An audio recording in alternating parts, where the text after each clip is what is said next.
அந்த விசுவாசம் என்ன பண்ண வைக்குது? சூழ்நிலைக்கு அப்பாற்பட்டவைகளை செய்ய வைக்கிறது. விசுவாசம் என்ன பண்ணுகிறது? நீங்கள் இந்த உலகத்துல எவ்வளவுதான் எல்லாரும் கைவிட்டு இது நடக்காது, முடியாது, உனக்கு இதுக்கும் சம்பந்தமே இல்லைன்னு சொல்லும் பொழுது அந்த விசுவாசம் செயல்படும் சொல்றேன். ஒரு காசு செல்லணும்னா மேல மட்டும் காசு இருந்து கீழே எதுவுமே இல்லைன்னா அது என்ன காசு? செல்லா காசு. நான் நம்புறேன் அப்படின்னு பாத்தீங்கன்னா பிசாசு கூட என்ன சொல்றான்? அவனும் தேவன் இருக்கான்னு நம்புறான். ஆனா அடுத்த ஒரு காரியம் இருக்குது. அவர் எனக்கு பலன் அளிக்கிறார், தேடுகிறவருக்கு பலன் அளிக்கிறவர் என்றும் விசுவாசிக்கணும். அதுதான் என்னது? விசுவாசம்.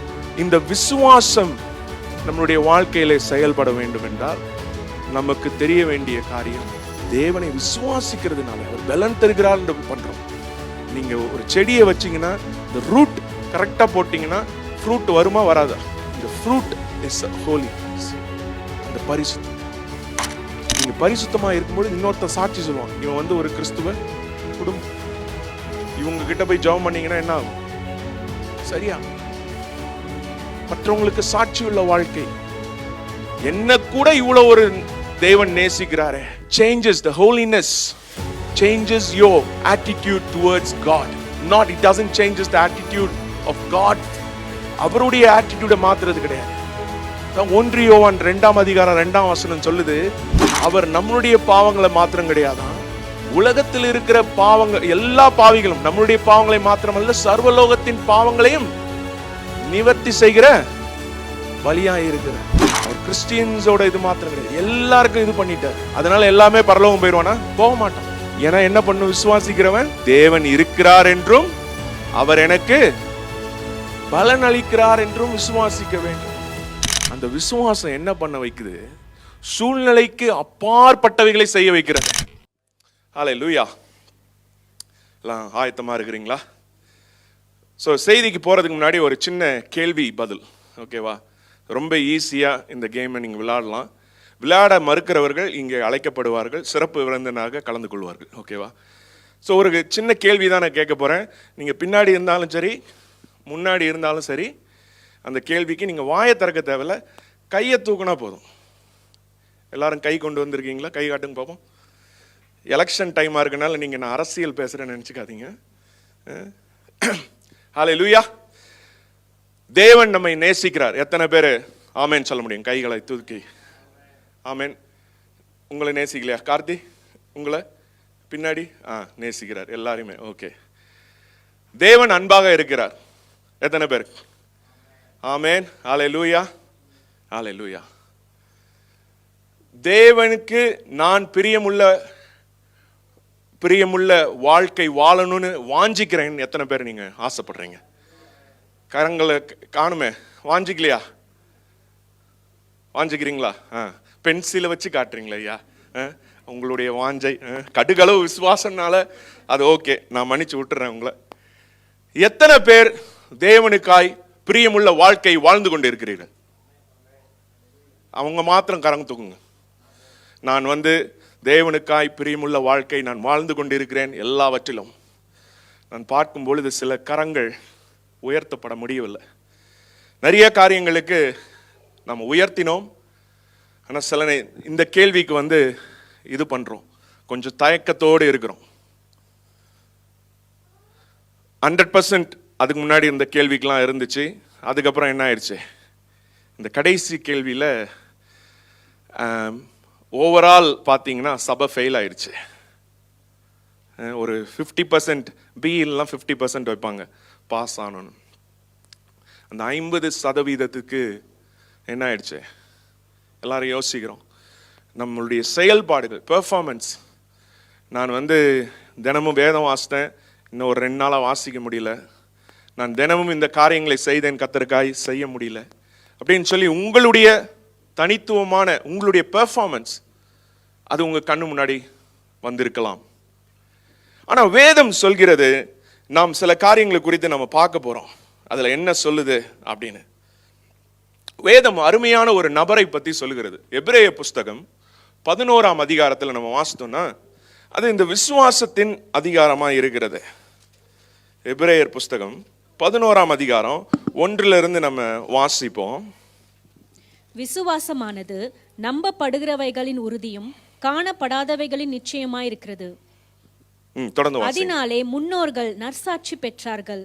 விசுவாசத்தினாலே நாம் உலகங்கள் தேவனுடைய வார்த்தையினால் உண்டாக்கப்பட்டதென்றும் இவ்விதமாய் காணப்படுகிறவைகள் தோன்றப்படுகிறவைகளினால் உண்டாகவில்லை என்றும் அறிந்திருக்கிறோம். சொல்லுது, விசுவாசம் நம்பப்படுகிறவையின் உறுதியும் காணப்படாதவையின் நிச்சயமா இருக்கிறது. அதுதான் எபிரேயர் 1:11. விசுவாசமானது நம்பப்படுகிறவையின் உறுதியும் காணப்படாதவங்களின் நிச்சயமா இருக்கிறது. அதுக்கப்புறம் சொல்லுது, அதனால்தான் முன்னோர்கள் நற்சாட்சி பெற்றார்கள். விசுவாசத்தினாலே உண்டாக்கப்பட்டது எல்லாமே, இந்த உலகம் நாம் பார்க்கிறது எல்லாமே தேவனுடைய வார்த்தையினாலே உண்டாக்கப்பட்டது என்றும் இவ்விதமாய் காணப்படுகிறவைகள் தோன்றப்படுகிறவைகளால் அல்ல, உண்டாக்கவில்லை என்றும் அறிந்திருக்கிறோம் அப்படின்னு சொல்லியிருக்கு. அதாவது நம்ம காண்கிற பொருள் எல்லாமே ஸ்பிரிச்சுவல் எலிமெண்ட்ஸ் மூலமாய் கிரியேட் ஆனது தான். அதாவது தேவன் வார்த்தையை பேசுகிறார், அந்த வார்த்தை மூலமாக பூமி உண்டாக்கப்பட்டது, மனிதன் உண்டாக்கப்பட்டான், எல்லாமே அந்த வார்த்தையின் மூலமாக நடக்கப்பட்டது. அதுக்கப்புறம் வசனம் வருது, 4ஆம் வசனம், அதை வாசிப்போம். விசுவாசத்தினாலே ஆபேல் காயினுடைய பலியிலும் மேன்மையான பலியை தேவனுக்கு செலுத்தினான். அதனாலே அவன் நீதிமான் என்று சாட்சி பெற்றான். அவனுடைய காணிக்கைகளை குறித்து தேவனே சாட்சி கொடுத்தார். அவன் மரித்தும் இன்னும் பேசுகிறான். ஓகே, அவன் மரித்தும் இன்னும் பேசுகிறான். இப்ப தொடர்ந்து வருது பாருங்க, 5ஆம் வசனம். விசுவாசத்தினாலே ஏனோக்கு மரணத்தை காணாதபடிக்கு எடுத்துக்கொள்ளப்பட்டான். தேவன் அவனை எடுத்துக்கொண்டபடியினாலே அவன் காணப்படாமற் போனான். அவன் தேவனுக்கு பிரியமானவன் என்று அவன் எடுத்துக்கொள்ளப்படுவதற்கு முன்னமே சாட்சி பெற்றான். இங்க வசனம் வாசிக்கிறோம், இந்த 5ஆம் வசனம் சொல்லுது, விசுவாசத்தினாலே ஏனோக்கு மரணத்தை காணாதபடிக்கு எடுத்துக்கொள்ளப்பட்டான். இந்த ஏனோக்கு அப்படின்றவன் ஆதாம்க்கு அப்புறம் 7வது தலைமுறையாய் பிறந்தவன் தான் இந்த ஏனோக்கு. அவன் அந்த இடத்துல பாருங்களேன், அவனை குறித்து வேதம் சொல்கிறது. ஆதியாகமம் 5ஆம் அதிகாரத்தில் நீங்க போய் வாசித்தீங்கன்னா அவனுக்கு சொல்லும் அவனுக்கு எத்தனை பிள்ளைகள். 65 வயசு இருக்கும்போது அவனுக்கு ஒரு குழந்தை பிறந்தது. அப்புறம் அவன் 300 வருடங்கள் வாசிப்போமே. ஆதியாகமம் 5ஆம் அதிகாரம்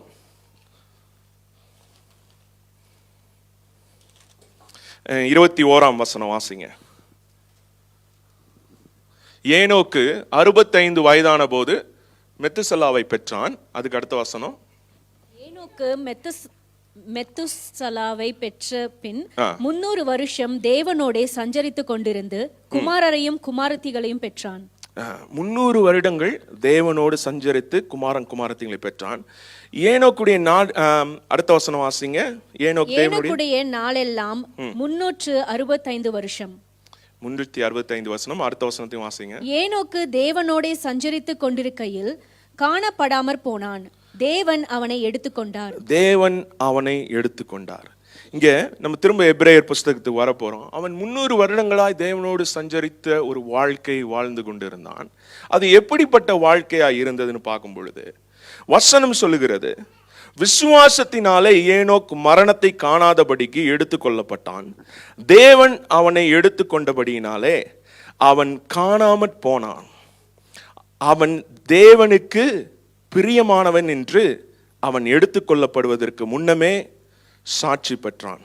அதுக்கப்புறம் வசனம் வருது, விசுவாசம் இல்லாமல் தேவனுக்கு பிரியமாய் இருப்பது கூடாத காரியம். ஏனென்றால் தேவனிடத்தில் சேருகிறவன் என்ன பண்ணுமா? அவர் உண்டென்றும் அவர் தம்மை தேடுகிறவர்களுக்கு பலன் அளிக்கிறவர் என்றும் விசுவாசிக்க வேண்டும். அப்ப எதனால தேவனை பிரியப்படுத்த முடிகிறது? விசுவாசத்தினாலே. தேவனை பிரியப்படுத்துகிற வாழ்க்கை. ஒரு இந்த செய்திக்கு ஒரு தலைப்பு கேட்டீங்கன்னா, தேவனை நான் எப்படி பிரியப்படுத்துறது?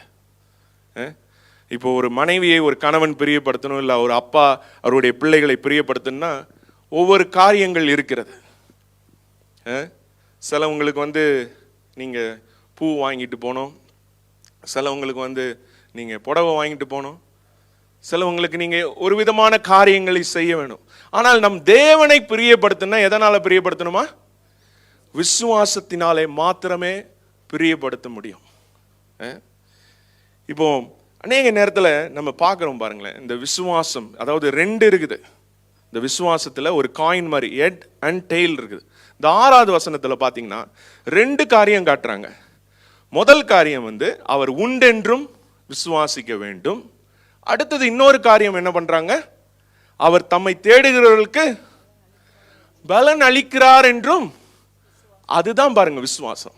வெறும் ஒரு காசு செல்லணும்னா மேலே மட்டும் காசு இருந்து கீழே எதுவுமே இல்லைன்னா அது என்ன காசு? செல்லா காசு. நான் நம்புறேன் அப்படின்னு பார்த்தீங்கன்னா பிசாசு கூட என்ன சொல்றான், அவனும் தேவன் இருக்கான்னு நம்புறான். ஆனா அடுத்த ஒரு காரியம் இருக்குது, அவர் எனக்கு பலன் அளிக்கிறார், தேடுகிறவருக்கு பலன் அளிக்கிறவர் என்றும் விசுவாசிக்கணும். அதுதான் என்னது? விசுவாசம். இங்கே நம்ம இதுதான் பார்க்கிறோம். ஆனா இந்த கேள்வி நாம் கேட்கும் பொழுது, தேவனை பிரியப்படுத்த வாழ்க்கை வாழ்கிறியான்னு கேட்கும் பொழுது, இந்த சிந்தனை நம்மளுடைய லிஸ்ட்ல இருந்தாலும் சிலவங்களுக்கு இது ஒருவேளை முதல் லிஸ்ட்ல இருந்தா கர்த்தருக்கு ஸ்தோத்திரம், முதல்ல இதுதான், இந்த வசனம் தான் எனக்கு முதல்ல இருந்துச்சு, நான் பிரியப்படுத்துகிற வாழ்க்கை விசுவாசத்தினால் மாத்திரம்தான் நான் தேவனை பிரியப்படுத்தணும் அப்படின்னு சொல்லி எனக்கு இந்த வசனம் இல்ல இந்த சத்தியம் தான் எனக்கு முதலா இருந்ததுன்னா கர்த்தருக்கு ஸ்தோத்திரம்.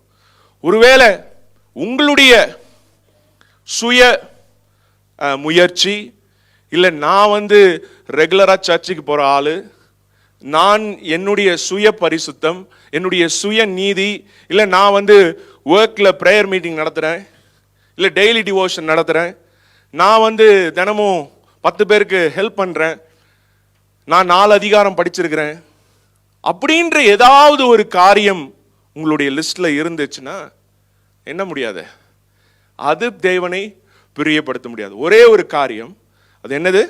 விசுவாசம் இல்லாமல் தேவனுக்கு பிரியமா இருப்பது கூடாத காரியம். அது கூடவே கூடாத ஒரு காரியம். அதாவது வாசிப்போம் 2 கொரிந்தியர் 10ஆம் அதிகாரம் 12ஆம் வசனம் நினைக்கிறேன். அதுல என்ன ஒன்று சொல்லுது பாருங்களேன். ஆகிலும் தங்களை தாங்களே மெச்சிக்கொள்கிற சிலருக்கு நாங்கள் எங்களை சரியாக ஒப்பிடவும் துணிய மாட்டோம், தங்களை கொண்டு தங்களை அளந்து தங்களுக்குள்ளே தங்களை ஒப்புக்கொள்ளுகிறவர்களுக்கு என்னவா, அவர்கள் புத்திமான்கள் அல்ல. அதாவது நான் இவங்களை காட்டிலும் மேலானவன், அந்த சிஸ்டரை காட்டிலும் நான் என்னது கொஞ்சம், நாங்கெல்லாம் ஒழுங்கா போவோம், நாங்கெல்லாம் தசம பாவம் காணிக்கை கொடுப்போம், நாங்கெல்லாம் இதெல்லாம் செய்கிறோம் அப்படின்னு சொல்லி நம்மளுடைய சுயமுயற்சியை அடையாளப்படுத்தினோன்னா ஒண்ணுமே கிடையாது. அதுதான் சொல்லுது வேதம், தங்களை தாங்களை ஒப்புக்கொண்டு இருந்தா அது என்ன சொல்லுது? புத்திமான்கள் அல்ல. ஸோ நம்மளுடைய அளவுகோல் இயேசுனுடைய அளவுகோலா இருக்கணும். அப்படி பார்த்தீங்கன்னா இயேசுவை கம்பேர் பண்ணும்போது இதுல யாராவது பரிசுத்தவான்கள் இருக்குமா? இல்லை. அதாவது ரோமர் 3:23 சொல்லுது, எல்லாருமே என்ன பண்ணிட்டாங்களாம்? தேவ மகிமையற்றவர்களா பாவம் செய்து எல்லாருமே தேவ மகிமையற்றவர்களாய் போனோம். அந்த தேவனுடைய மகிமை என்னன்னு பார்த்தீங்கன்னா அதுதான் இயேசுவோட ஸ்டாண்டர்ட். இப்போ நான் இந்த இடத்துல, நம்ம இந்த கட்டடத்தில் இருக்கிறோம், இந்த சீலிங்கை தொடுங்க அப்படின்னு சொன்னா சில பேர் ஓடி பார்ப்பீங்க, தொட முடியும் குதிச்சா, அப்படிதானே? இந்த அளவுக்கு நீங்க தொட ட்ரை பண்ணலாம். ஆனா இதையும் தாண்டி நான் ஒரு அளவை வைத்தேன்னா மைக்கேல் ஜார்டன் வேணா என்ன பண்ணலாம்? தொடலாம். நான் அதையும் தாண்டி ஒரு அளவுகோல் வைத்து அதை தொடாதவர்கள் எல்லாம் நான் சுற்ற போறேன் அப்படின்னா எல்லாருமே என்ன பண்ண போறோம்? எல்லாரும் சுடதான் பட போறோம். அதனாலதான் அந்த வசனம் சொல்லுது, நீ இன்னொருத்தனோட கம்பேர் பண்ணி பார்த்துக்கிட்டு இருந்தேன்னா நீ புத்திமான் அல்ல. சோ நம்மளுடைய விசுவாசமானது, நாம் தேவனை பிரியப்படுத்துகிற வாழ்க்கை வாழணும்னா அவரை விசுவாசிக்க வேண்டும், அவரை நம்ப வேண்டும், அவர் பலன் தருகிறார் என்பதை நாம் நம்ப வேண்டும். அதாவது நீங்க இந்த இடத்த வசனம் பார்த்தீங்கன்னா வாசிப்போம், எபிரேயர் 11:5 வசனம், ஏனோக்கு மரணத்தை காணாதபடிக்கு எடுத்துக்கொள்ளப்பட்டான், தேவனை அவனை எடுத்துக்கொண்டபடியினாலே அவன் காணாமல் போனான், தேவனுக்கு பிரியமானவன் என்று அவன் எடுத்துக்கொள்ளப்படுவதற்கு முன்னமே சாட்சி பெற்றானாம். எப்படிப்பட்ட சாட்சி பெற்றிருக்கிறான்? அவனோட டெஸ்டிமனி என்ன? இவன் காட் ப்ளீசர்.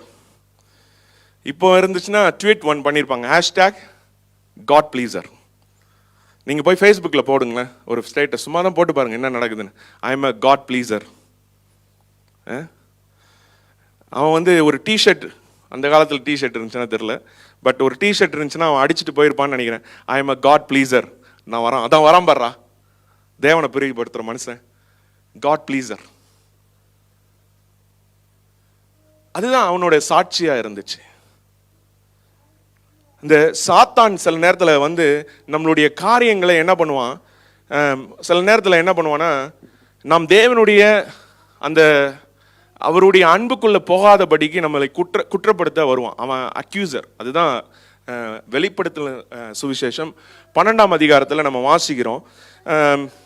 அவன் வந்து என்ன எப்படிப்பட்டவனா இருக்கிறானா, அக்யூசர். அதாவது 12:10 வாசிட்டிங்கன்னா அவன் வந்து குற்றம் சுமத்துகிறானா இருக்கிறான். இரவும் பகலும் நம்முடைய தேவனுக்கு முன்பாக நம்முடைய சகோதரர் மேல் குற்றம் சுமத்தும் பொருட்டு. அவனோட வேலையே என்னது, குற்றம் சுமத்தும் பொருட்டு. நான் முந்திலாம் என்ன பண்ணுவேன்னா, அந்த மாதிரி ஒரு தாட் வரும், நீலாம் யோக்கியமா? அப்போ வந்து நான் சொல்லுவேன், இல்லையே நான் உனக்கு இதெல்லாம் பண்ணனே, நான் இவ்வளோ பண்ணியிருக்கேன், நீ என்ன போய் என்ன பண்ணலாம், யோக்கியன்னு சொல்லாமா? நான் வந்து கர்த்தருக்காக நிறைய ஊழியம் செய்கிறேனே, காலையில் இது நடத்துகிறேன், அது பண்ணுறேன், இது பண்ணுறேன் அப்படின்னா உங்களை போட்டு பண்ணிடுவான். பாரு அந்த ஆள் பத்தியா, உன்னோட பண்ணி 10 அதிகாரம் படிச்சாரான், நீ எத்தனை படித்த? ஆனால் அடுத்த வசனம் பார்த்தீங்கன்னா அதில் சொல்லுது அவனை எப்படி ஜெயிக்கிறாங்களாம். 12:11 மரணம் நேர்ந்தாலும் அதற்கு தப்பும்படி தங்கள் ஜீவனை பாராமல் ஆட்டுக்குட்டியின்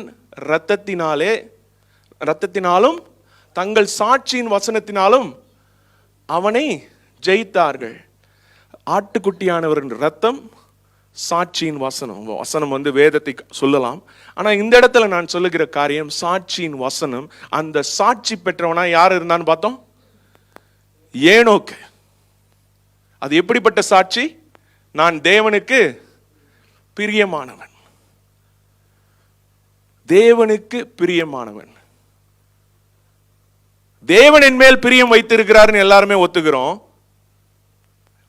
ஆமாவா இல்லையா?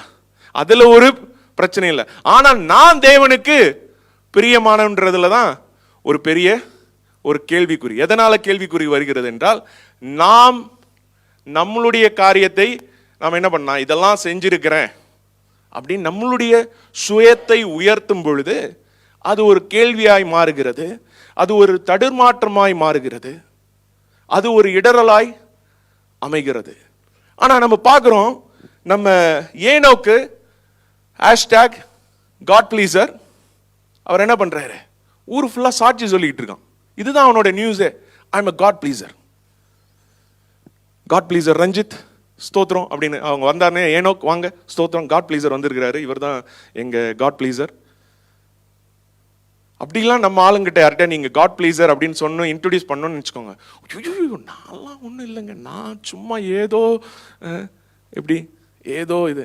அதுதான் தாழ்மை பாருங்க. காட் ப்ளீசர், அதான் வசனம் சொல்லு, தேவனை விசுவாசிக்கிறவனா அவர் நமக்கு பலன் அளிக்கிறவர் அப்படின்னு விசுவாசிக்கணும். அதுதான் காட் ப்ளீசிங். அந்த வசனத்தை திரும்ப வாசிப்போம். எபிரேயர் 11:5 விசுவாசத்தினாலே ஏனோக்கு மரணத்தை காணாதபடிக்கு எடுத்துக்கொள்ளப்பட்டான், தேவனை அவனை எடுத்துக்கொண்டபடினாலே அவன் காணாமல் போனான், அவன் தேவனுக்கு பிரியமானவன் என்று அவன் எடுத்துக்கொள்ளப்படுவதற்கு முன்பே சாட்சி பெற்றான். இந்த சாத்தான் கொண்டு வருகிற காரியத்துக்கு முன்னாடி நம்ம உட்கார்ந்துக்கிட்டு நம்ம சுயத்தை வச்சு அவங்ககிட்ட நான் இதெல்லாம் பண்ண நீலாம் வராதன்னு சொன்னீங்கன்னா அவங்கள அடிச்சு போட்டு போயிட்டே இருப்பான். ஆட்டுக்குட்டியின் ரத்தம், சாட்சியின் வசனம். அந்த சாட்சியின் வசனம் என்னன்னா, கர்த்தர் நமக்காய் செய்து முடித்தது. அதுதான் அந்த ஆட்டுக்குட்டியானவரின் ரத்தம், சாட்சியின் வசனம். தேவனுக்கு நான் பிரியமானவன். எப்படி பிரியமானோ? தேவனை விசுவாசிக்கிறபடினால. அவர் எனக்காய் எல்லாவற்றையும் செய்து முடித்து இருக்கிறார், என் மேல் கரிசனையாய் இருக்கிறார். அவர் வந்து இரவும் பகலும் நம்மளே நினைச்சுக்கிட்டு இருக்காராம் பாருங்க. அவர் நம்மை விட்டு விலகுவதும் இல்லை, கைவிடுவதும் இல்லை, அப்படியே இருக்கிறாரு. கடவுளுக்கு வாலெட் இருக்கான்னு தெரியல, அப்படி ஒரு வாலெட் இருந்துச்சுன்னா அதுல என் போட்டோ இருக்குன்ற, உங்க போட்டோ இருக்குன்னு உங்களுக்கு தெரியுமா? ஆமேன். அவர் நம் நினைவாகவே இருக்கிறார். உங்களை குறித்த திட்டங்கள் எல்லாம் எப்படி இருக்கான்? நன்மைக்கு ஏதுவானதா இருக்கிறது, அவைகளில் தீமை இல்லை. அவர் நினைத்து கொண்டு இருக்கிறார். இரவும் பகலும் நினைச்சுக்கிட்டு இருக்காரு, ஓயாமல் நினைச்சிட்டு இருக்காரு. சோ அதனாலதான் அவங்க சொல்றாங்க, பிரியமானவன் என்று அவன் எடுத்துக்கொள்ளப்படுறதுக்கு முன்னமே சாட்சி பெற்றிருந்தான். இந்த நேரத்தில் நம்ம சில காரியங்களை நம்ம பார்க்க போகிறோம். இதுல 2 காயின் இருக்குன்னு சொன்னேன். ஒன்று வந்து God is able, which is a present tense, அதாவது அவர் தேவன் இருக்கிறார் என்று நம்புகிறோம். God is able, அவர் செய்ய முடியும்னு. ஆனா அதுல எந்த சந்தேகமே எந்த விசுவாசியும் கிடையாது. எத்தனை பேர் விசுவாசிக்கிறீங்க தேவன் எல்லாவற்றையும் செய்ய முடியும், அவர் எப்படிப்பட்ட நோயினாலும் குணப்படுத்த முடியும்னு? ஆனா கேள்வி என்னன்னா, அது எனக்கு நடக்குமா? அதுக்கு நான் தகுதியானவனா அப்படின்னு தான் நிறைய பேர் என்ன பண்றோம். ஒரு கேள்வியை நாம் கேட்டு நமக்கும் தேவனுக்கும் ஒரு அந்த விசுவாசம் ஒர்க் ஆகாத மாதிரி. ஏன்னா அதுல விசுவாசத்துல 2 காயின் இருக்கு. அந்த ஃபெய்த், அதுல வந்து நம்பணும், அதுக்கப்புறம் தேவன் பலன் தருகிறான்னு விசுவாசிக்கணும். அதுதான் அந்த விசுவாசத்தோட அச்சாரம். முதல் அந்த 2 பக்கம் சேர்ந்தது தான் ஒரு காயின். ஒரு சைடு மட்டும் இருந்தா வேலைக்கு ஆகாது. ஸோ இப்போ நீங்க பார்க்கும் பொழுது ஒரு உதாரணத்தை பார்ப்போம். மத்தேயு 14ஆம் அதிகாரம் 28 நினைக்கிறேன். இந்த சம்பவம் எல்லாருக்குமே தெரிஞ்ச சம்பவம். இதுக்கு முந்தின வசனம் பார்த்தீங்கன்னா, அந்த இடத்துல ஒரு பெரும் புயல், காற்று எல்லாமே அடிக்குது. அங்கே பார்த்தீங்கன்னா ஒரு பயங்கரமான ஒரு சூழ்நிலை. அப்போ வந்து எல்லாரும் காற்று பயங்கரமாக அடித்தோடனே படகுலாம் தண்ணி வந்துருச்சு. உடனே அங்கே இயேசு வருகிறார். அவர் வந்தோடனே சொல்கிறாரு, திடன் கொள்ளுங்கள், நான் தான், பயப்படாதீர்கள். கடவுள் சொல்கிற 2 காரியம். இதில் நான் பிரசங்கம் பண்ண வரல, பட் ஆனால் இந்த வசனத்தில் சொல்கிறேன், திடன் கொள்ளுங்கள். முதல் ஒரு சூழ்நிலையை பார்க்கும் பொழுது நமக்கு தெரிய வேண்டிய வார்த்தை திடன் கொள்ள வேண்டும். அதுதான் இயேசுவானவர் சொல்கிறார், திடன் கொள்ளுங்கள், நான் தான் இருக்கிறேன், நான் இருக்கிறேன், அதனால் நீ என்ன பண்ண தேவையில்ல, பயப்பட தேவையில்லை. அதுதான் அவர் சொல்றார், திடன் கொள்ளுங்கள், நான் தான், பயப்படாதீர்கள் என்றார். அடுத்த வசனம் வாசிப்போம். பேதுரு அவரை நோக்கி, ஆண்டவரே, நீரே ஆனால் நான் ஜலத்தின் மேல் நடந்து உம்மிடத்தில் வர கட்டளையிடும் என்றான். இந்த பிரேயருக்கு வந்து கண்டிப்பா ஆன்சர் பண்ணியே ஆகணும். பயங்கரமானவன் நம்ம பேதுரு. பாருங்களேன், ஒரே கல்ல 2 மாங்காய், நீர் தான்னா நடந்தே ஆகணுமா? அவர் பார்த்தாரு, அப்ப நான் தானே, அது ஒண்ணுமே அந்த பிரேயருக்கு ஆன்சரே பண்ண முடியாது, வா அப்படின்ட்டாரு. அதுதான் அது பாருங்க, வசனம் பாருங்க என்ன சொல்லுது, வா. ஹல்லேலூயா. கர்த்தர் எல்லாரையும் வரதான் சொல்றாரு, அவர் அண்டதில்லை. அவர் ஒரு நல்ல மேய்ப்பனா இருக்கிறார். தன்னுடைய ஆடுகளுக்கு அவர் வான்னு சொல்றார் எல்லாரையும். நம்ம தான் என்ன பண்ணிடுறோம், ஆதாம் ஏவாள் மாதிரி சில நேரத்தில் ஐயோ ஒளிந்து கொண்டு அப்படியே எங்கேயா உட்காந்துக்கிட்டு பயந்துகிட்டு இருக்கோம். ஆனால் அவர் சொல்றது வா அப்படின்றாரு. அப்போ வசனம் சொல்லுது, இப்போ வந்து அந்த விசுவாசம் செயல்படுகிறதுக்குரியதை நம்ம பார்க்குறோம். விசுவாசத்தில் எப்படி செயல்படும், தேவன்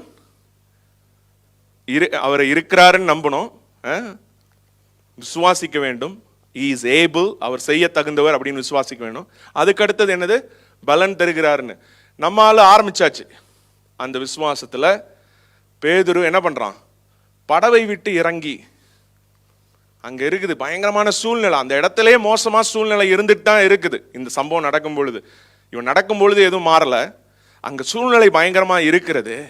இயேசுவினிடத்திலே போக ஜலத்தின் மேல் நடந்தான். அந்த விசுவாசம் என்ன பண்ண வைக்குது, சூழ்நிலைக்கு அப்பாற்பட்டவைகளை செய்ய வைக்கிறது. புரியலன்னு நினைக்கிறேன். விசுவாசம் என்ன பண்ணுகிறது, நீங்கள் இந்த உலகத்துல எவ்வளவுதான் எல்லாரும் கைவிட்டு இது நடக்காது, முடியாது, உனக்கு இதுக்கும் சம்பந்தமே இல்லைன்னு சொல்லும் பொழுது அந்த விசுவாசம் செயல்படும் சொல்றேன். அது எப்படிப்பட்ட சூழ்நிலை பாருங்க. பயந்துட்டு இருந்தாங்க, அதுக்கு முன்னாடி தான் படகெல்லாம் ஆடிக்கிட்டு அப்படி இப்படி இருந்துச்சு. ஆனா இப்போ வந்து வான்னு சொன்ன ஒரு சத்தம் கேட்டவுடன், வார்த்தையை கேட்டவுடன், வா வார்த்தை, தேவனுடைய வார்த்தையை நம்ம கேட்கும் பொழுதே அதை எடுத்துக்கணும் பாருங்க. அது எனக்கு தான், இந்த portion is for me, this is for my family, இந்த வார்த்தை என்னுடைய பிள்ளைகளுக்கு, இது என்னுடைய கணவனுக்கு, இது என்னுடைய மனைவிக்கு அப்படின்னு சொல்லி எடுத்துக்கொள்ள வேண்டும். அப்பொழுது படகை விட்டு இறங்கி இயேசுவினிடத்தில் போக ஜலத்தின் மேல் நடக்க போறானா? நடக்க ஆரம்பிச்சுட்டான் பாருங்க. அடுத்த வசனம் வருது, காற்று பலமா இருக்கிறதை கண்டு. அதுக்கு முன்னாடி காற்று பலமா இல்லையா? அவங்க அலர்னதே எதனால? காற்று பலம். அவர் என்ன பண்றாரு? இவ்வளவு நேரம் கடவுளை பார்த்துக்கிட்டே வந்துட்டு இருந்தான். இப்போ என்ன ஆயிடுச்சு? காற்று பலமா இருக்கிறதை கண்டு பயந்து அமிழ்ந்து போகையில்.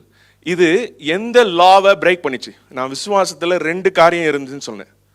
ஒரு ஒருத்தனுக்கு வாழ்க்கையில விசுவாசம் செயல்படும்னா is able and is rewarding. அவர் என்ன சொல்றது தமிழ்ல எப்படி சொல்றேன்? இஸ் ஏபிள், கர்த்தர் செய்ய வல்லவர், அவர் பலன் அளிக்கிறவர், அவர் இருக்கிறவர், அவர் பலன் அளிக்கிறவர். சோ இதுல எந்த இது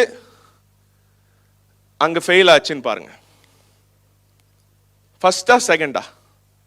செகண்ட். பலன் அளிக்கிற பலமா இருக்கிறதை கண்டு பயந்து அமிழ்ந்து போனான். அவர் நம்பிட்டான் அவர் இருக்காருன்னு. ஆனா இப்ப என்ன பிரச்சனை?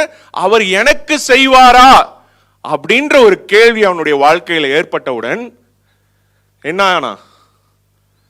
கீழே அமிழ்ந்து போறான். அந்த விசுவாசம் எப்படின்னு சொல்றதுன்னா, இந்த புவியீர்ப்பு சக்தி மாதிரி பாருங்களேன். பந்தை தூக்கி போட்டா என்ன பண்ணும்? திரும்ப கீழே வரும். ஒரு எவ்வளவு உயரத்துக்கு போட்டாலுமே அது என்ன பண்ணிடும்? கீழே வந்துதான் ஆகும். அப்படின்னா கிரிக்கெட்டே விளையாட மாட்டீங்களே? கிராவிட்டி இல்லைன்னா கிரிக்கெட் விளையாட முடியாது. Hello all the cricket lovers, நான் உங்களுக்கு ஒரு முக்கியமான காரியத்தை சொல்லிக்கிட்டு இருக்கேன். நீங்க என்ன பண்ண முடியாது? கிரிக்கெட்டே விளையாட முடியாது. கோலி விளையாடலாம், கோலி கூட போகுமான்னு தெரியல. எதுவுமே பண்ண முடியாது. மேலே போச்சுன்னா கீழே வரணும், வரலன்னா அப்படியே எல்லாரும் அது எப்படி இருக்கும் பாருங்க. கிரிக்கெட் மேட்சுக்கு போயிட்டு மேலே போன பந்து வரல அப்படின்னா எல்லாரும் என்ன பண்ணலாம்? கேட்சும் பிடிக்க முடியாது, அவுட்டும் ஆக்க முடியாது. அது அப்படிதான். ஸோ கிராவிட்டின்றது ஒன்று இருக்கு. அப்போ இந்த விசுவாசத்துக்கும் ஒரு நியமனம் இருக்கிறது. அதுல அந்த 2வது பிட் தான் அவர் பலன் அளிக்கிறவர். ஸோ இவன் சூழ்நிலையை பார்த்து, அந்த காற்றை பார்த்து அதெல்லாம் பண்ண உடனே என்ன ஆயிடுச்சு? அவர் எனக்கு பண்ணுவாரா? இப்படிப்பட்ட சூழ்நிலை இருக்கே அப்படின்னு சொல்லி அவன் என்ன பண்ண ஆரம்பிச்சிட்டான்? டவுட் பண்ண உடனே விழுந்துட்டான். விழுந்தாலும் என்ன பண்ணிட்டான்? என்னை ரட்சியும் என்று கூப்பிட்டான். ஆனா அவன் இயேசு கிட்ட போயிட்டான். எப்படி சொல்றேன்னு நினைக்கிறீங்களா? அடுத்த வசனம் பாருங்க. அடுத்த வசனம் போடுங்க. 31. உடனே இயேசு கையை நீட்டி. இவன் போட்டு பக்கத்துல இருந்தானா? அவர் எங்க இருந்தார்? முதல்ல தூரமா இருந்தார், கொஞ்சம் தூரம். அதுக்கப்புறம் என்னாச்சு? இவன் போட்ல இருந்து நடக்க ஆரம்பிச்சு போயிட்டே இருந்தான். இப்போ கீழே விழுந்துட்டான். அங்க என்ன வந்துருச்சு? உடனே அவர் என்ன பண்றாரு? இயேசு கையினி அவர் கிட்ட போயிட்டான். இயேசு கிட்ட போயிட்டான். ஆனா போனவனும் அவனுடைய அந்த விசுவாச செயல்பாடு என்ன ஆயிடுச்சு? குறைவுபட்டது. எப்படி குறைவுபட்டது? அவர் பலன் அளிக்கிறவர் என்பதில் தவறினபடினால அவன் கிட்ட போயிட்டு அந்த மற்ற சூழ்நிலையை பார்த்தான், விழுந்தான். ஆனாலும் இயேசு நல்லவராக இருக்கிறபடினால அவனை பிடித்து, அற்ப விசுவாசியே நீ என்ன பண்ற? Wherefore didst thou doubt? எதுக்கு டவுட் பண்ற? எதுக்கு சந்தேகப்படுற? சந்தேக பேர் வழியே அப்படின்னு ஒரு கேள்வி கேட்கிறார். ஸோ இந்த சூழ்நிலையை நீங்க பார்க்கும் பொழுது விசுவாசத்தின் செயல்பாடை நாம் என்ன பண்றோம்? உணர்கிறோம். நீங்க எல்லாம் யோசிப்பீங்க, இந்த விசுவாசம் தானே எங்களுக்கு தெரியுமே, இதெல்லாம் நம்ம எல்கேஜிலே எங்களுக்கு சொல்லி கொடுத்துட்டாங்க. ஆனா விசுவாசம் எப்படி வருமா? ரோமர் 10:17 விசுவாசம் கேள்வினாலே வரும். Faith comes from hearing the word of God. அது கேட்க தான் என்ன பண்ணும்? உங்களுக்குள்ள இருக்கிற விசுவாசத்தை குறித்த அறிவு உங்களுக்கு வெளிப்படும், நீங்க செயல்பட முடியும். அதையும் காட்டில் இன்னொரு வசனம் இருக்கு, ரோமர் 14:23. Anything that's without faith is sin. விசுவாசம் இல்லாமல் ஒருவன் சமயப்படுகிறவனாய் புசித்தால் அவன் விசுவாசம் இல்லாமல் புசிக்கிறபடினால் ஆக்கினைக்குள்ளாக தீர்க்காதபடி தீர்க்கப்படுகிறான். விசுவாசத்தினாலே வராத யாவுமே பாவம். ஸோ இந்த விசுவாசத்துல ஃபெயில் ஆனா அது ஒரு பாவம்.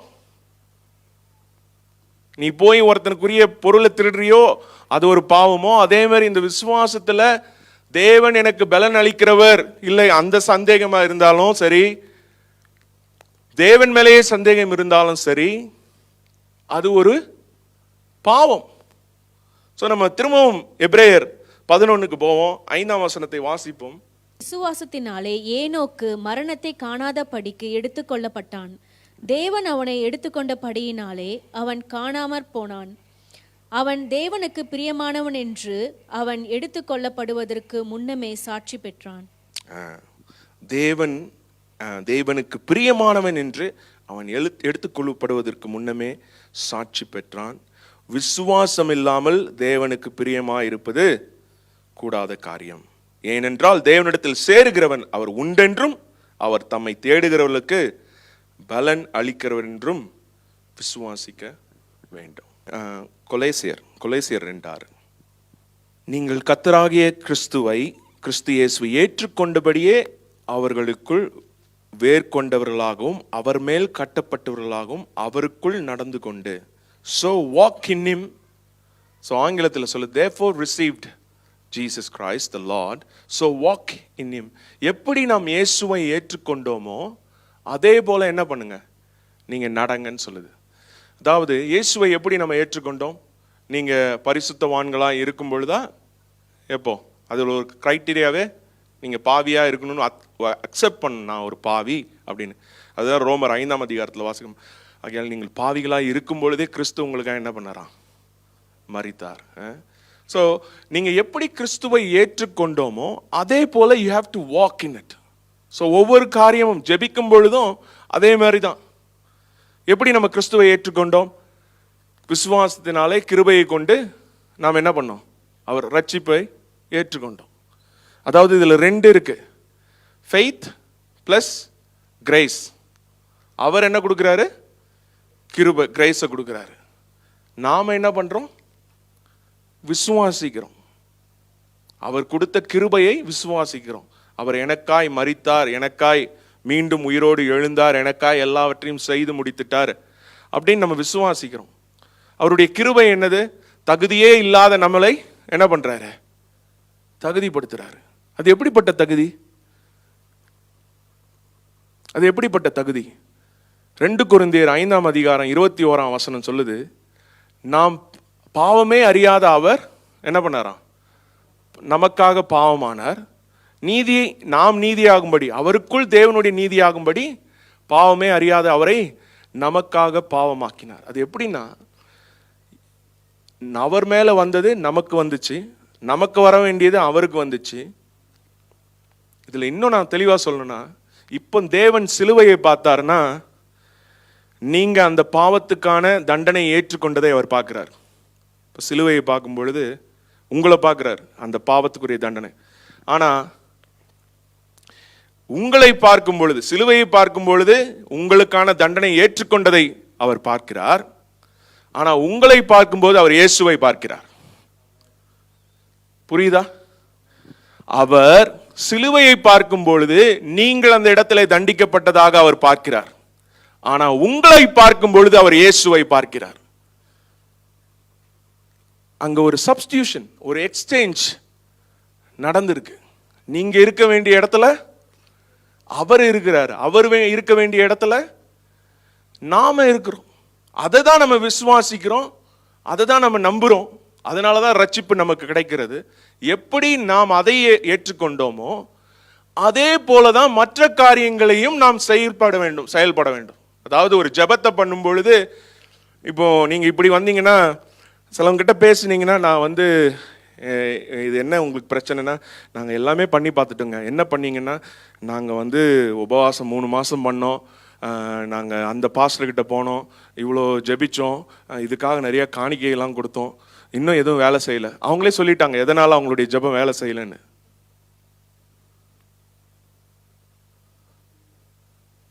அவங்க நான் பண்ண அதுதான் ஆன்சர். எதனால செயல்படலன்னா அதனால தான் செய்யப்படல.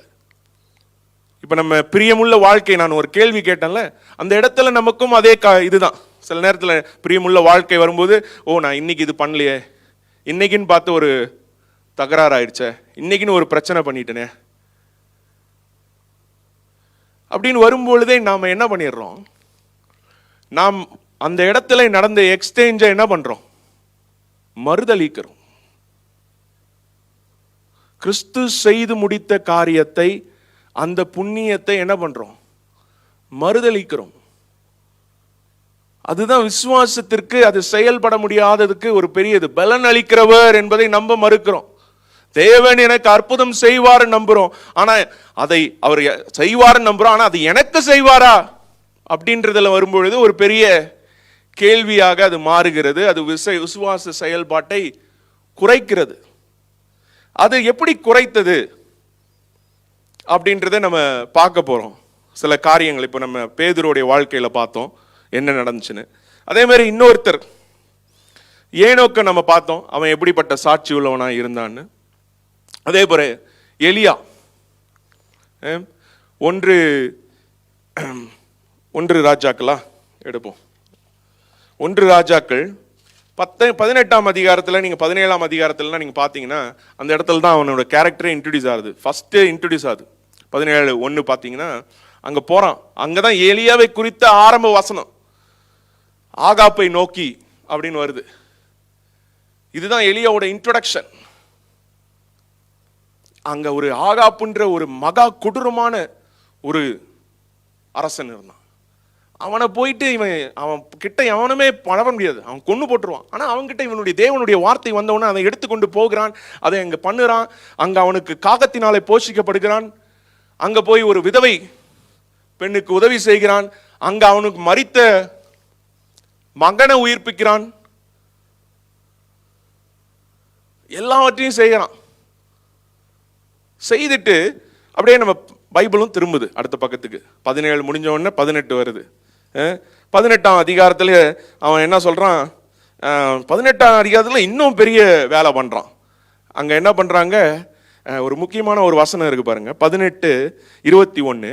எலியா போய் சொல்றான், நீங்க எல்லாம் முடிவு பண்ணுங்க, இன்னைக்கு ஒண்ணு என்னன்னு முடிவு பண்ணுங்க. 2 நிலையில குந்தி குந்தி இருக்காதீங்க. ஒன்று பாகால்னா அங்க ஓடி போயிரு, கடவுளை நம்னா இங்க வா. அங்க காலு இங்க ஒரு கால் வச்சுட்டு இருக்க கூடாது. நம்ம ஆளுங்க அடிக்கடி பாஸ்டர் சொல்ற டயலாக் தான், ஜெபம் பண்ணியிருக்கோம் பார்ப்போம் அப்படின்னா என்னது, பாகால் இது ஆகால், ரெண்டுத்துலயும் ஒரு காலை வச்சா அது வேலைக்கு ஆவாது. அங்க இது பண்றாங்க. ஸோ என்ன பண்றாங்க, அதே வறட்சி உள்ள காலம் சரியா. அந்த இடத்துல அவன் சொல்றான், சரி நீ உன்னுடைய தேவன்லாம் நீ அந்த பாகாலுக்கு தான் இது பண்றியா, நீ என்ன பண்ணு, ஒரு பலியிட கேட்டோம், எங்க கடவுள் அக்னியை அனுப்பி அதை எடுத்துக்கொள்கிறாருன்னு பார்ப்போம் அப்படின்னு சொல்லும் பொழுது அங்க பார்த்தீங்கன்னா அவங்க கத்தி பாடுறாங்க. அவன் பயங்கரமா கலாய்ப்பான் பாருங்களேன். 2 கலாயில பார்ப்போம். 26ஆம் வசனம், பாகாலே எங்களுக்கு உத்தரவு அருளும் என்று காலை தொடங்கி மதியானம் மட்டும் பாகாலின் நாமத்தை சொல்லி கூப்பிட்டார், ஆனாலும் ஒரு சத்தமும் பிறக்கவில்லை, மறு உத்தரவு கொடுப்பாரும் இல்லை. உன்னை இவன் சொல்றான், இன்னும் கொஞ்சம் சத்தமா கொஞ்சம் கூட்டு பாரு, ஒருவேளை அவர் ரெஸ்ட் எடுத்துருக்கிறாரு. இங்க பாருங்க 27 வாசிங்க. மத்தியான வேளையில் எலியா அவர்களை பரியாசம் பண்ணி உரத்த சத்தமாய் கூப்பிடுங்கள், அவன் தேவனாமே, அவன் தியானத்தில் இருப்பான். நம்மை போல் ஒருவன், அதான் வசனம் சொல்லுது, எலியா உங்களை போல ஒரு மனுஷன். அவன் எப்படி கலாய்க்கிறான் பாருங்களேன் அவங்கள. அதுக்கப்புறம் பாருங்களேன், அல்லது அலுவலா இருப்பார், இல்லைன்னா பிரயாணம் போயிருக்காராம். நம்ம ஆளுங்க சிலவங்க ஃபோன் அடிச்சா இதுதான், அவர் ரொம்ப பிஸியா இருக்கிறாருங்க, அவர் பிரயாணம் போயிருக்காரு, அவரை பிடிக்கவே முடியாது, மெசேஜ் பேங்க்கும் போகாது, மெசேஜும் ஃபுல்லு, அலுவல் எல்லாமே போயிருச்சு, தூங்கினாலும் தூங்கி இருப்பானா. அடுத்தது இதெல்லாம் பண்ண எலியா அதுக்கப்புறம் அந்த 4 குடம் தண்ணி எல்லாத்தையும் போட்டு, தண்ணியெல்லாம் ஊத்துங்கடா நான் பண்றேன்ட்டு தண்ணி எல்லாம் போட்டு தொப்ப தொப்பன்னு நினைச்சு இவன் ஒரு ஜபம் பண்றான் பாருங்க. அந்த ஜபத்தை பார்ப்போம். அப்படியே திருப்பினீங்கன்னா 36ஆம் வசனம் வருது. அதுல அப்படியே சொல்றான், இஸ்ரவேலில் நீர் தேவன் என்றும் நான் உம்முடைய ஊழியக்காரன் என்றும் நான் இந்த காரியங்கள் எல்லாம் உம்முடைய வார்த்தையின்படி செய்தேன் என்றும் இன்றைக்கு விளங்க பண்ணும். கர்த்தாவே நீர் தேவனாகிய கர்த்தர் என்றும் தேவரீர் தங்கள் இருதயத்தை மறுபடியும் திறப்பினீர் என்று இந்த ஜனங்கள் அறியும்படிக்கு என்னை கேட்டருளும் அப்படின்னு சொல்றான். வந்துச்சு பாருங்க அங்க இருந்து அந்த கற்கள், மண்ணு எல்லாத்தையும் அந்த அக்னி, வானத்திலிருந்து வந்த அக்னி என்ன பண்ணிருச்சான்? நக்கி பச்சித்து போட்டுச்சான். அங்க இருக்கிறதுக்கான அறிகுறி எதுவுமே இல்லை. இப்படிப்பட்டவன் தான் எலியா இருந்தான் அந்த அதுல சொல்றான், நான் உம்முடைய ஊழியக்காரன் அப்படின்னு. அதுக்கப்புறம் அங்க இருந்த தீர்க்கதரிசிகள்லாம் கொண்டு போட்டு இப்படி போனான். இதுக்கப்புறம் நம்ம என்ன நினைப்போம்? சபாஷ், பயங்கரமான ஆளு, விசுவாசத்தின் வீரர். எலியா இன்னைக்கு இப்போ வந்திருந்தாருன்னா கேன்பரா சர்ச்சுக்கு, விசுவாச வீரர், அக்னி அக்னி எலியா அப்படின்னு ஒரு அடையாளம் போட்டு இப்போ போடுறாங்களே நிறைய அடையாளங்கள்லாம். அக்னி பட்சிக்கும் எலியா கேன்பரா வருகிறார். நேஷன் லைட் சர்ச்சே விழித்திரு. யார் வரா? அக்னி எலியா. சும்மா சொல்றேங்க, நீங்க வந்துட்டு அப்புறம் என்ன முடிச்சோடனே எப்போ அந்த பாஸ்டர் வராருன்னு அரை தூக்கத்துல இருந்துட்டு என்னை வந்து கேட்காதீங்க.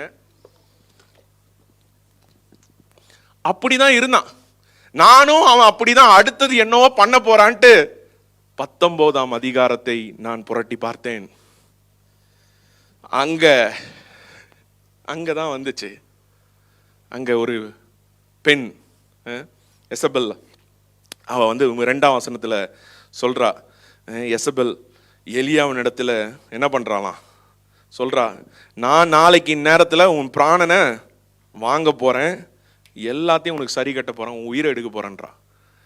நம்ம என்ன நினைப்போம்? அடுத்த வசனத்துல வீரன்டா வரப்போறான் பார், அடுத்த அக்னி வரப்போகுது அப்படின்னு. ஏன்னா இவன் பண்ணியிருக்கான். இவன் அடுத்தது நீங்க பாத்தீங்கன்னா 2வது ராஜாக்கள் 1ஆம் அதிகாரத்துல 50 போர் சேர்வர்கள் வருவாங்க ஒரு லீடரோட. அக்னி வந்து என்ன பண்ணிடும்? அக்னி வானுவான் வரும், பச்சித்து போட்டுரும். திரும்பவும் டேய் எதுக்குடா அநாசமா அவங்களெல்லாம் போட்டு தாக்குற 3 வாட்டி. அப்புறம் கடவுள் ஏப்பா சும்மா கூப்பிடுறான், போயிட்டு வாப்பான்னு. அப்படிப்பட்ட எலியா இப்போ இங்க என்ன பண்றான்? இந்நேரத்தில் அவன் வந்து 4ஆம் வசனம் பார்த்தீங்கன்னா, ஒரு சூறை செடியின் கீழ் உட்கார்ந்து தான் சாக வேண்டும் என்று கோரி, போதும் கத்தாவே, என் ஆத்மாவை எடுத்துக்கொள்ளும், நான் என் பிதாக்களை பார்க்கிலும் நல்லவன் அல்ல என்று சொல்லி ஒரு சூறை செடியின் கீழே. இது அப்படியே சிலவங்களுக்குலாம் இது என்னடா நம்மளோட பிரேயர் மாதிரி இங்கே போட்டிருக்கே அப்படின்னு ஒரு சின்ன இது, என்னை எடுத்துக்கோங்கப்பா, இதெல்லாம் நான் பார்க்கறதுக்காக இருக்கிறேன். அதெல்லாம் ஏற்கனவே அந்த வசனம்லாம் ஏற்கனவே நாங்கள் கேட்டோங்க, வேற வசனம். எலியாவே அந்த வசனம் தான் பேசியிருக்கிறாப்புல. அவ்வளோ நாள் அப்படி பண்ணான். அக்னி வந்தது, அங்க இருக்கிறவங்க எல்லாரையும் கொன்று போனான். பயந்து கத்தர்ன்றதை நிரூபித்து காட்டினான். திடீர்னு என்ன ஆயிடுச்சு? ஒரு பெண் வந்து சொல்றா, இவன் வந்து பயந்துட்டான். அதுக்குள்ள பயந்து வசனம் சொல்லுது. அந்த இது பார்க்கும்போது நானே யோசித்தேன், இதெல்லாம் நம்ம ஒரு காலத்துல இந்த மாதிரி ஜெபம்லாம் பண்ணியிருக்கிறோம். கத்தாவே என் ஆத்மாவை எடுத்துக்கொள்ளும், நான் என் பிதாக்களை பார்க்கணும், நல்லவன் அல்ல என்று சொல்லி என்ன பண்றான்? கம்பேர். இப்போ வந்து எங்க போயிடுச்சு பாத்தீங்களா? கம்பேரிஷன். யாருக்கும் நான் ஒரு வசனம் காட்டினேன், 2 கொரிந்தியர் 10:12. அவனை பார்க்கலாம் இவன். அந்த கம்பேரிஷன் பண்ணாலே நீங்க என்ன ஆயிருவீங்க? கேம்ல இருந்து அவுட் ஆயிருவீங்க. அதுதான் அங்க நடக்குது. இன்னொருத்தனை காட்டிலும் நான் நல்லவன் தானே அப்படின்னா அது ஒண்ணுமே பிரயோஜனமே இல்லை, அங்க பிரயோஜனப்படலை. அதுக்கப்புறம் நீங்க பாத்தீங்கன்னா அவர் வந்து தட்டி தட்டி எழுப்புவாரு, போடாப்பா போ அப்படின்னு. 10ஆம் வசனம் பாத்தீங்கன்னா,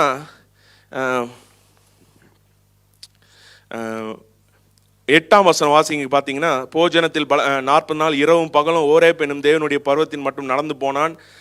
அங்கு வந்து தேவன் வந்து சொல்றாரு, நீ எவ்வளவு நாள் தான் இங்கே இருப்ப, சீக்கிரமா போ அப்படின்றதுக்கு இருக்கு. எங்க அந்த வசனம்? ஓகே,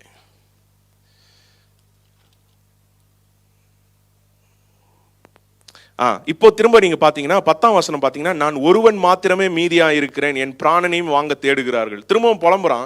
அவன் சொல்றான், நான் ஒருத்த மாத்திரம் தீர்க்கதரிசில உயிரோடு இருக்கேன், மற்றவங்க எல்லாரும் சரி யாருமே கிடையாது, நான் ஒருத்தன் தான். அதே தான் நம்மளும் சொல்றது, எனக்கு மாத்திரம் ஏன் இந்த பிரச்சனை? பாத்தீங்களா? முடிக்கிறாங்க, தொடங்கினா முடிக்கிறாங்க. எனக்கு மாத்திரம் ஏன் நடக்குது, எங்க வீட்டில் மாத்திரம் இது ஏன் நடக்குது, இது ஏன் அப்படி? இதெல்லாம் வந்து எலியாவோட டைலாக். நீங்க இன்னொரு வாட்டி உங்க வீட்டில் யாராச்சும் சொன்னாங்க, இதெல்லாம் நாங்கள் ஏற்கனவே பார்த்துட்டோம்பா, நாங்கள் இதெல்லாம் கேட்டுட்டோம்பா, நீ தண்ணியே குடி. பார்த்தீங்கன்னா இந்த டயலாக் எல்லாம் நம்மளுடைய வாழ்க்கையிலே நடக்கிற யதார்த்தமான உண்மை. இது ஒன்றும் புதுசா இல்லை. அதனால தான் வசனம் சொல்லுது, எலியா உங்களை போல பாடுள்ள மனுஷன் ஒருத்தன். அப்படியே தான். அதுக்கப்புறம் நீங்க பார்த்தீங்கன்னா அவன் கர்த்தர் ஒரு 3 காரியங்களை சொல்லுகிறார். அதை அவன் கடைசி வரைக்கும் செய்யல. அதுல 2 காரியங்கள் செய்யல. நம்ம வாசிப்போம். 1 ராஜாக்கள் 19ஆம் அதிகாரம் 15ஆம் வசனம் வாசிங்க. அப்பொழுது கர்த்தர் அவனை பார்த்து, நீ தமஸ்குவின் வழியாய் வனாந்திரத்திற்கு திரும்பி போய் ஆசைக்கேலை சீரியாவின் மேல் ராஜாவாக அபிஷேகம் பண்ணி, பின்பு நிம்சின் குமாரனாகிய யெகூவை இஸ்ரவேலின் மேல் ராஜாவாக அபிஷேகம் பண்ணி, ஆபேல் மேகோலா ஊரான சாபத்தின் குமாரனாகிய எலிசாவை உன் ஸ்தானத்திலேயே தீர்க்கதரிசியாக அபிஷேகம் பண்ணு. 3 விஷயத்தை சொல்றார். 1 எலிசாவை அபிஷேகம் பண்ணு. இன்னொன்று என்னது? 2 ராஜாக்களை நீ என்ன பண்ணு, இஸ்ரவேலுக்கு ஒரு ராஜாவை நீ அபிஷேகம் பண்ணு. 15ஆம் வசனம் பார்த்தீங்கன்னா திரும்ப சீரியாவுக்கு ஒரு ராஜாவை அபிஷேகம் பண்ணு, இஸ்ரேலுக்கு ஒரு ராஜாவை அபிஷேகம் பண்ணு, எலிசாவை என்ன பண்ணு, தீர்க்கதரிசியா இது பண்ணுன்னு. ஆனா நீங்க பாத்தீங்கன்னா இந்த 2 ராஜாக்களையும் எலிசா தான் என்ன பண்றான், அபிஷேகம் பண்றான். இவன் கொடுத்த 3 வேலையில 2 வேலையை செய்யவே இல்லை, ஒரு வேலையை தான் செய்தான். அந்த ஒரு வேலை என்னது? எலிசாவை அபிஷேகம் பண்ணான். அவன் செய்த அற்புதங்கள் எல்லாம் நம்ம பார்த்தோம். அவன் அவ்வளோ பெரிய வறட்சியில அவனுக்கு ஆகாரம் அவன் கொடுக்குறாங்க. அந்த ஆகாரம் வற்றி போகலை. இவன் அற்புதங்களை செய்தான், அடையாளங்களை செய்தான், எல்லாமே செய்தான். கடைசியில் என்ன ஆயிடுச்சு? அவன் கொடுத்த வேலையை செய்யவில்லை, அவன் தவறினான். அது தவறுவதற்கு முக்கியமான காரணம் முதல் அற்புதங்கள் நடக்கும் பொழுது அந்த இடத்துல அந்த தீ வரும்படியா, அக்னி வரும்படியா அவன் ஜெபம் பண்றான். அதுல 36 பார்க்கும் பொழுது நீங்க பாத்தீங்கன்னா, நான் உம்முடைய ஊழியக்காரன் என்றும் நான் இந்த காரியங்கள் எல்லாம் உம்முடைய வார்த்தைப்படி செய்தேன் என்று சொன்னவன். நீங்க அதுக்கப்புறம் 19ஆம் அதிகாரத்துல பார்க்கும் பொழுது நீங்க பாத்தீங்கன்னா அவன் எல்லாவற்றிலும் தன்னை மேம்படுத்தி காட்டுகிறான். நீங்க பாத்தீங்கன்னா அங்க தெரியும் 10ஆம் வசனம், சேனைகளின் தேவனுக்கு கர்த்தருக்காய் வெகு பக்தி வைராக்கியமாய் இருந்தேன். 1 ராஜாக்கள் 19:10 என்ன போட்டிருக்கு? சேனைகளின் கர்த்தருக்காக வெகு பக்தி வைராக்கியமாய் இருந்தேன். இஸ்ரவேல் புத்திரர் உமது உம்மடிபடிக்கையை தள்ளிவிட்டார்கள், உம்முடைய பலிப்பீடங்களை இடித்து உம்முடைய தரிசிகளை பட்டயத்தினாலே கொன்று போட்டால் நான் ஒருவன் மாத்திரம் மீதியாயிருக்கிறேன், என் பிராணனையும் வாங்க தேடுகிறார்கள். அவன் இங்க எல்லாவற்றிலும் என்ன சொல்ல ஆரம்பிச்சிட்டான்? நான் இதை பண்ணேன், நான் அதை பண்ணேன், நான் தான் அப்படின்னு தன்னை மேன்மைப்படுத்தி கர்த்தர் பலன் அளிக்கிறவர் என்பதை என்ன பண்ணான்? மறந்து போயிட்டான். இதுவரைக்கும் அவர் தான் பண்ணிக்கிட்டு இருந்தார், பலன் அளிக்கிறவரா இருந்தார். அதனால விழுந்து அவன் சொன்னதையும் செய்யல. ஆனா கர்த்தர் நல்லவர் பாருங்க, அவனையும் என்ன பண்ணிட்டாரு? உயிரோட எடுத்துக்கொண்டார். இதுல முக்கியமான காரியம், அந்த விசுவாசத்தின் முக்கியமான ஜீவ ஊற்று என்னன்னா, உங்களுடைய சுயம் கிடையாது. நான் இதெல்லாம் பண்ணா எனக்கு அவர் செய்வாருன்னு கிடையாது. நான் ஃபாஸ்டிங் பண்றதுனால, நான் ஜெபம் பண்றதுனால, நான் பரிசுத்தமா வாழ்க்கிறதுனால உடனே நீங்க அப்படி மாத்தி நினைச்சு அப்ப நாங்க அதெல்லாம் பண்ண வேண்டாமான்னு உங்களுக்கு மண்டையில என்ன பண்ணோம்? லைட்டா சுத்த ஆரம்பிக்கும். அப்படி சுத்த ஆரம்பிக்கலன்னா இப்ப நான் சொல்றேன், இப்ப திரும்ப சுத்த ஆரம்பிக்கும். நான் என்ன பண்ணோம்? நான் தேவாலயத்துக்கு போகணும், நான் காணிக்கை கொடுக்கணும், என்னுடைய பரிசுத்தம், என்னுடைய நீதி இதெல்லாம் ஒன்றும் இல்லையா அப்படின்னு கேட்டீங்கன்னா ஒன்றும் கிடையாது. பரிசுத்தம் என்பது ஃப்ரூட். ரோமர் 6:22 அது சொல்லுது, பரிசுத்தம் ஒரு ஃப்ரூட். ஓகேவா? நீங்கள் தேவனை அறிந்தபடியினாலே, அவருடைய அன்பு உங்களில் இருக்கிறபடினாலே அதை செயல்படும் பொழுது இந்த பரிசுத்தமாக்குதல் நம்முடைய வாழ்க்கைக்கு வருகிறது. ஸோ அதை குறித்து நான் இன்னும் ஒரு காரியத்தை சொல்றேன். நீங்கள் கர்த்தர் காரியத்துக்கு செய்யாமல் முரணாய் செய்தீர்கள் என்றால், கர்த்தருக்கு விருப்பமில்லாத காரியங்களை நாம் செய்தோம்னா, ரோமர் 6:16 சொல்லுது, அந்த நீங்க யாருக்கு ஊழியம் செய்கிறீர்களோ அவனுக்கு அடிமையா இருப்பீங்க. நீதிக்கு ஊழியம் செய்தால் நீதிக்கு அடிமையா இருப்போம். அந்த வசனத்தை வாசிப்போம். ரோமர் 6:16. மரணத்துக்கு ஏதுவானதோ பாவத்துக்கு ஆனாலும் நீதிக்கு ஏதுவான கீழ்ப்படிதல் ஆனாலும் எதற்கு கீழ்ப்படியும்படி உங்களை அடிமையாக ஒப்புக் கொடுக்கிறீர்கள், அதற்கே கீழ்ப்படுகிற அடிமையா இருக்கிறீர்கள். அறியீர்களா? நீங்க ஆங்கிலத்தில் பார்த்தீங்கன்னா, whether of sin unto death or disobedience unto righteousness. அதாவது நீ ரைச்சியஸ்னஸ்க்கு அடிமையா இருக்க போறியா இல்ல பாவத்திற்கு அடிமையா இருக்க போறியா? எது அடிமையா இருக்க போகிறியோ அது உன்னை ஆட்கொள்ளும். நான் சொல்றதை கேட்டுட்டு இது ஓகே, அப்ப நான் என்னனாலும் செய்யலான்னா, நீ என்னனாலும் செய், அந்த மாதிரி உனக்கு ஒரு சிந்தனை வந்திருந்தா நீ என்ன பண்ணும்? ஜெபம் முடிச்ச உடனே நீங்க ரட்சிப்பு பெற்றுக்கொள்ளுங்கள். இதுல முக்கியமான காரியம் யோவான் 10:10 சொல்லுது, நீ பாவத்துக்கு அடிமையா இருக்கணும்னா அவன் என்ன பண்றானா, திருடவும் கொல்லவும் அழிக்கவும் வருவான். அவனுக்கு வேலையே அதுதான். அதற்கு நாம் திறந்து விடுகிறோம். நான் சொல்ற இந்த பிரசங்கம் யாருக்குன்னா, நான் எல்லாவற்றிலும் கர்த்தரை நம்பி இருக்கிறேன், சார்ந்து இருக்கிறேன், ஆனாலும் இந்த கில்ட்டி கான்சியஸ்ல சிலவங்க உட்கார்ந்துட்டு இருக்கீங்க பாருங்க, கர்த்தரிடத்துல இருந்து எதையும் பெற்றுக்கொள்ள முடியாதபடி, அவர்களுக்கு பேசிக்கொண்டு இருக்கிறேன். ரட்சிக்கப்படாதவர்களுக்கு பேசல. ரட்சிக்கப்படாதவன இருந்தனா நீ முதல்ல ரட்சிப்பை ஏற்றுக்கொள்ள வேண்டும். நம்மளுடைய பரிசுத்தம் தேவனிடத்தில் பதிலை பெறுவதற்கான தகுதி கிடையாது. தேவன் செய்ததை நாம் நம்புகிறபடினாலே, அவர் பலன் கொடுக்கிறார் என்பதை நாம் விசுவாசிக்கிறபடினாலே நாம் பலத்தை பெற்றுக்கொள்கிறோம். ஆனா 1 யோவான் 3:3 சொல்லுது, 1 யோவான் 3:3 சொல்லுது, நீங்க என்ன பண்ணுங்க, உங்களை பரிசுத்தப்படுத்திக் கொள்ளுங்கள். நீ நல்ல வாழ்க்கையா வாழு, சுத்தமுள்ளவனாய் இருக்கிறது போல தன்னையும் சுத்திகரித்துக் கொள்ளுங்கள். நீ சுத்திகரித்து கொண்டு நீ நல்ல வாழ்க்கையை வாழு. அதனால என்ன நடக்குதுன்னா, இப்போ நான் இங்க சொன்ன உடனே கர்த்தர் நான் என்னுடைய செயல்பாட்டின் மூலமாக என்ன பார்க்கறது இல்லை, அதனால நான் போயிட்டு 60 ஜோன்ல என்ன பண்ண போறேன், 160 போறேன் அப்படின்னு போனீங்கன்னா, அவர்கள் அருமையான மஞ்ச பத்திரிகையை உங்களுக்கு வைப்பார்கள். கரெக்டு தானே? நான் போயிட்டு வேலை ஸ்தலத்தில் இது எல்லாமே கிரேஸ், நான் பெர்ஃபார்மன்ஸ் பண்ண போறது இல்லைன்னா வேலைக்காகாது. இந்த உலக சிஸ்டம், அதாவது இந்த உலகவின் முறை என்னன்னா, நம்மளுடைய பெர்ஃபார்மன்ஸ் பேஸ்ட். ஆனா kingdom of God based on what was performed by Jesus on the cross and what you believe. உன்னுடைய பரிசுத்தம் அது மற்றவர்களுக்கு பிரயோஜனமா இருக்கும், உனக்கும் பிரயோஜனமா இருக்கும். நீ பரிசுத்தமா வாழ்றதுனால தேவனுடைய அன்பு மாறுகிறது கிடையாது. தேவனை குறித்த அறிவு, தேவன் எவ்வளவு அன்பாய் இருக்கிறார் என்ற வெளிப்படுத்துதல் உனக்கு தெரியப்படும்.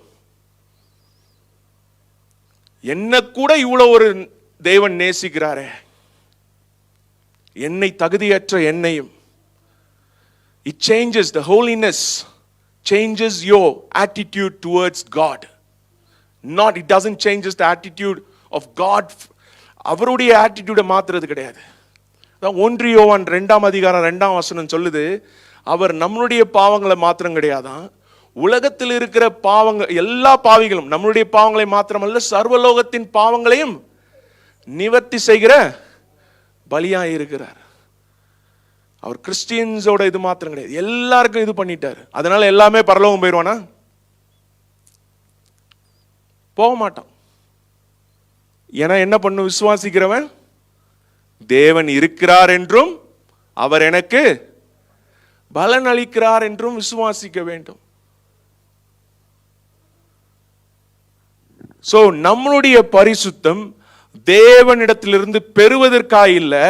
தேவனிடத்தில் நாம் எதுக்கு சர்ச்சுக்கு வரணும்? அப்படின்னா தான் வார்த்தையை கேட்க முடியும். வார்த்தையை எதை கேட்கணும்? அப்படின்னா தான் தேவனோடு அவர் என்ன சொல்லியிருக்கிறார், என்ன நன்மையான காரியங்கள், அதெல்லாம் நமக்கு தெரியும். எதற்கு தசமபாகம் கொடுக்கணும்? கர்த்தரை நம்புறோம், கொடுக்கிறோம். அவரை நம்பி அவர் எனக்கு கொடுத்திருக்கிறார், அவர் எனக்கு பலன் அளித்திருக்கிறார், அதனால் அவர் கொடுத்ததை நான் அவருக்கே கொடுக்கிறேன். அதுக்கு தான் தசமபாகம் கொடுக்கிறோம். எதற்கு உபவாசம் பண்ணுகிறோம்? கர்த்தர் ஒரு பெரிய சீட்ல உட்கார்ந்துக்கிட்டு எனக்கு எதுவுமே கொடுக்க மாட்டேன்றாரு, நான் 2 நாள் பட்னி இருந்தேன்னா அவரோட சேரை கொஞ்சம் ஆட்டுவேன். ஒரு 4-5 பேர் கூட சேர்ந்து நீங்களும் உபவாசம் இருங்க, அப்ப நல்லா சேரை ஆட்டலாம். அப்ப எப்படியாவது கையில் இருக்க பிஸ்கட் கீழே விழுந்துருன்றதுக்காக பண்றோமா? இல்ல. இந்த உலகத்தின் காரியங்கள் எல்லாம் எனக்கு வேண்டாம், அவரை மாத்திரம் நான் நம்ப போறேன், அவரை மாத்திரம் சார்ந்து இருக்க போறேன்னு சொல்லி அதற்காக நம்ம உபவாசம் பண்றோம். இந்த சாப்பாடுனால இந்த சாப்பாடு போன்ற உலக காரியங்கள் எனக்கு தேவையில்லை, அவரை மாத்திரம் நான் நோக்க போகிறேன், அவர் மாத்திரம் நான் சார்ந்திருக்க போகிறேன், அவரோடு நேரத்தை செலவிட போகிறேன். மற்ற உலக பிரகாரமான காரியங்களை என்ன பண்றோம்? Turn it off and tune on to God. So எதெல்லாம் நாய்ஸை கொடுக்குதோ அந்த நாய்ஸை குறைக்கிறதுக்காக தான் நம்ம உபவாசம் பண்ணுகிறோம். உபவாசம் பண்றதுனால நாம் பெற்றுக்கொள்வதில்லை. உபவாசம் தேவனை குறித்து, அவரை நாம் சார்ந்து அவரை நம்புகிறதுக்காக தான் நம்ம உபவாசம் பண்றோம். சோ நம்ம எதை செய்கிறோம், எதற்காக செய்கிறோம் அப்படின்றது நமக்கு தெரியணும். இங்க எலியாவுடைய வாழ்க்கையில பார்க்கிறோம். அவ்வளவு நாள் தேவனுக்காய் தேவன் என்னை பயன்படுத்தினார், அவர் பயன்படுத்தினார் அப்படின்றத விசுவாரித்தான். கடைசி பாதியில் என்ன ஆயிடுச்சு?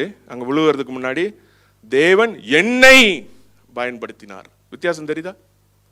முதல்ல என்ன பண்ணா? தேவன் என்னை பயன்படுத்தினார். தேவன் என்னை பயன்படுத்தினார். அதுல தெளிவா இருந்தா. அதுக்கப்புறம் என்ன ஆயிட்டான்? தேவன் என்ன பயன்படுத்தினார். அவன் என்னை என்பதை பெரிதுபடுத்த ஆரம்பித்தான். அவனுடைய பெர்ஃபார்மன்ஸை பெரிதுபடுத்த ஆரம்பிச்சான். நான் என்னுடைய தகப்பனார்ல பாட்டிலையும் நான் என்ன பண்ணிட்டேன்? இப்படிப்பட்டவன் என்ன கம்பேர் பண்ண ஆரம்பிச்சான். ஸோ இந்த விசுவாசம் நம்மளுடைய வாழ்க்கையில செயல்பட வேண்டும் என்றால் நமக்கு தெரிய வேண்டிய காரியம், நாம் தேவனை எப்படி பிரியப்படுத்துகிறோம் அப்படின்றது நமக்கு தெரியணும். நாம் எப்படி தேவனை பிரியப்படுத்துகிறோம்? இந்த உபவாசத்தினால் அல்ல, நாம் செய்கிற எந்த ஒரு காரியத்திനും கிடையாது. தேவனை விசுவாசிக்கிறதுனால அவர் பலன் தருகிறார் பண்றோம். நீங்க ஒரு செடியை வச்சீங்கன்னா இந்த ரூட் கரெக்டா போட்டீங்கன்னா ஃப்ரூட் வருமா வராதா? வரும்.